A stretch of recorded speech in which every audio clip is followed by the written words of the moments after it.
Dark goddess. She is the one who makes and unmakes us. She is the one who is there for us when there is no one there. She is the one resting deep inside us when we think we have nothing left at all. The dark goddess, as I said, has many names. Ereshkigal is one of them. Persephone, another. Hecate, Kali, Morgana, Black Isis, Morrigan, Mary Magdalene. And there are many, many others. To the dark goddess, I welcome and honour your place in my life and in the lives of all those who are here. And we light a candle for you. I write a book for you.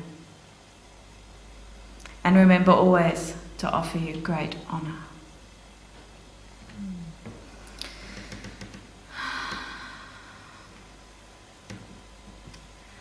Well, in my life, as Jane stood up here and spoke before, I've been through some really terrible times.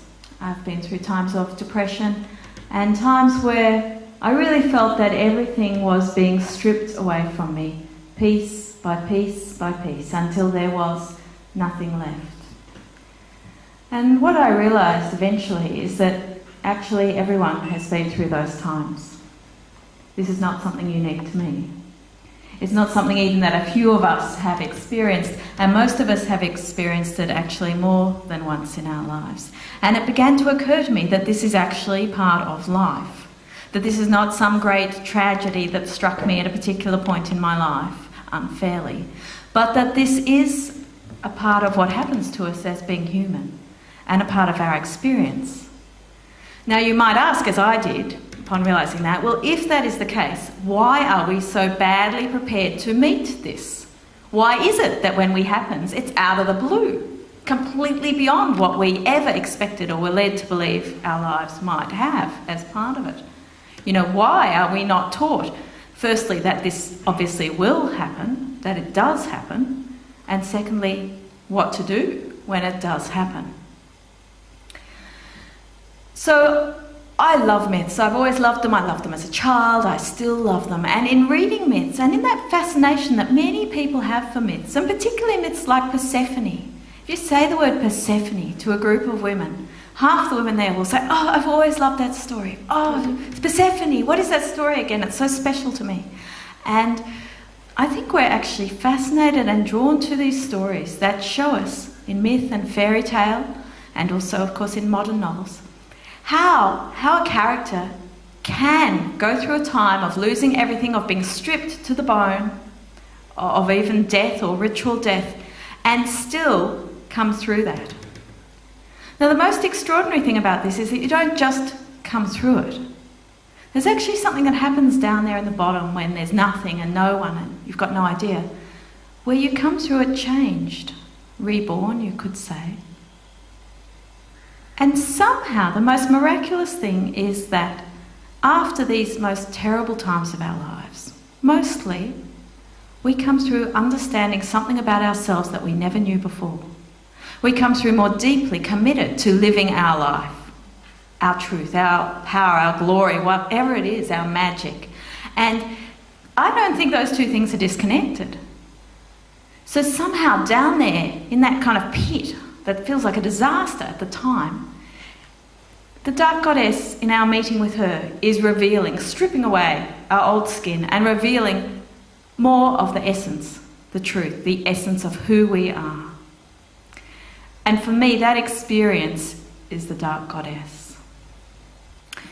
Now, what I came up with is this idea that instead of waiting to be kind of grabbed by the head and pulled screaming and kicking and resisting like mad into the underworld when something's going dreadfully wrong in our lives, and that can be someone we love dies. It can be a breakdown of health of our own. It can be a tremendous disappointment, or a whole series of things sometimes collapse on us like dominoes. Instead of waiting for that to happen to discover that we don't know really how to do this process and it's all terribly difficult and disastrous. What about if we set out deliberately and took this journey while we were still, relatively okay, and discovered some of the paths and how to do this work? Then, when it hit us out of the blue, maybe we'd know something. Maybe we'd remember some of the steps to take. We'd kind of be able to keep our eyes open a bit more and realise what was going on. And when we got to that part of facing ourselves, our nemesis or the dark goddess or our inner soul, we'd actually be awake enough to really go into that place and receive its gifts, not just happenstance as we're trying desperately to stumble out and recover our lives, but in a ritual space, a collected space, a space where we can really see that inner part of ourselves and emerge. Now, I believe that the myths are maps, essentially, that they are the teachers and that they lay out, literally step by step, how to do this process. And that's something that I've included in my book. This is work I've been working on for about 20 years. And in an experimental and a life type of a way. So I believe the maps are lying there in the myths. And the three myths that I've worked with in this book are the Sumerian myth of Inanna, who goes into the underworld to meet her dark sister, Ereshkigal, and two Greek myths, that of Persephone, the maiden who becomes the queen of the underworld, and that of Psyche, the young girl who's seeking her lover who has left her. Sorry. Another understanding that I really believe is that these myths and the descent is based on the cyclic nature of the earth and the sun and the moon. That it's not just that we go down into the underworld when we need to find something out or when we're desperate, but actually it's part of a natural cycle of life, just like a dark moon or a winter or night after day. And that bringing that consciousness and that awareness into our lives and beginning to practice that just takes off so much of the pressure and the pain and the angst, which is often felt as a very individual thing, whereas actually we all have it. And so it begins to bring in that practice. I also really deeply believe that the lack of this journeying is part of what has led our culture and our world into such crisis, with the way that the earth is treated and this expectation that everything will be light and onward and upward and outward forever and ever and ever.